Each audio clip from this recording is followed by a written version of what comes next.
What's up, my name is Spencer, and in this video I'm going to be going through how to create the shutter drag effect, both in camera and actually in post, and I'll be using Premiere Pro. So let's get right to it. Recently I've become a huge fan of the shutter drag just because of how well it can be used as transitions and really tie together sequences. In theory, the effect is pretty simple. All you have to do is turn your shutter down till it's around 1/10 of a second, but this heavily depends on what your lighting conditions are. This footage here is from a little short that I did with my friend Paige, and it's actually on my YouTube channel if you want to watch it. I really just wanted to test out the in-camera shutter effect and how to get it, so there was a ton of trial and error throughout the night, so shout out to Paige for just waiting around, but I'm really stoked on the footage that we managed to capture. So let's dive into the actual camera settings that I used to achieve those shots. It's actually really simple on the Zcam. All you have to do is go into the record menu and then choose variable frame rate. So you can do that on a bunch of different cameras. And I would stick to around 15, 10, or 5 frames a second. And that would give you a nice in-camera shutter drag. Okay, so here's 2 comparison clips. On the right, I shot in-camera shutter drag, and on the left, I just shot at a little bit slower shutter, and here's my preset applied just in Premiere. So the optimal footage to work with is obviously with the most motion blur, but that may not work out in every case. So I've made a little preset here in Premiere that I'm gonna run through now. Okay, so we're over in Premiere, and I just want to show you the slow shutter preset that I made, and it's pretty simple. You just drag and drop it. I slice this clip right down the middle, just to show you the before and after. This really is the perfect scenario to use something like this. It's handheld. There's a lot of moving parts to it, as you can see. There's like a bunch of lights going on. It's like the perfect storm for this preset. So you can see it almost looks like this was shot in camera. So let's just dive into what this preset actually is. So the first thing here that you'll see is the blur, which is kind of optional, but I know from shooting the actual clips here is nothing is actually really too sharp because the shutter is so low. So all the frames are kind of blending together. So that's why I added a blur there, but again, you can just turn that off. So the big 2 effects here are echo, obviously, and then posterized time. So you can see here that the frame rate significantly drops, and it's like looking choppy almost. That is posterized time effect, because I turned it down to 4. You can turn it up. Let's go 12. Let's see how that affects it.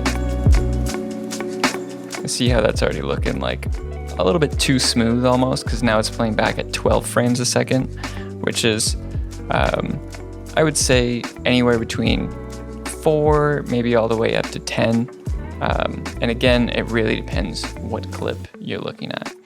And here is the delay of the echo. I found that this is pretty good time. Number of echoes, you obviously can dial this into way more, but it does kind of get distracting and CPU heavy. When you're doing a slow shutter in camera, obviously the frames just kind of blend into each other, so they decay naturally. So I was just trying to replicate the same type of thing.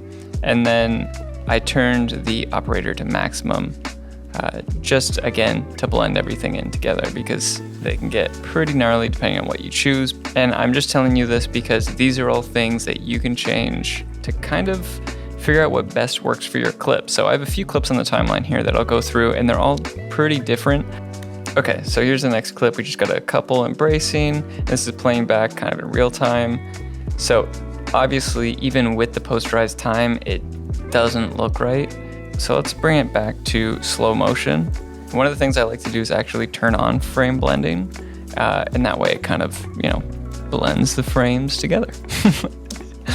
So again, this is more or less real time, and then you can see some cases the footage actually works better when it's slow, depending on how much movement, and I think that's why, because there is a lot of handheld movement in this clip, and it's kind of shot at sunset, so it is pretty well exposed.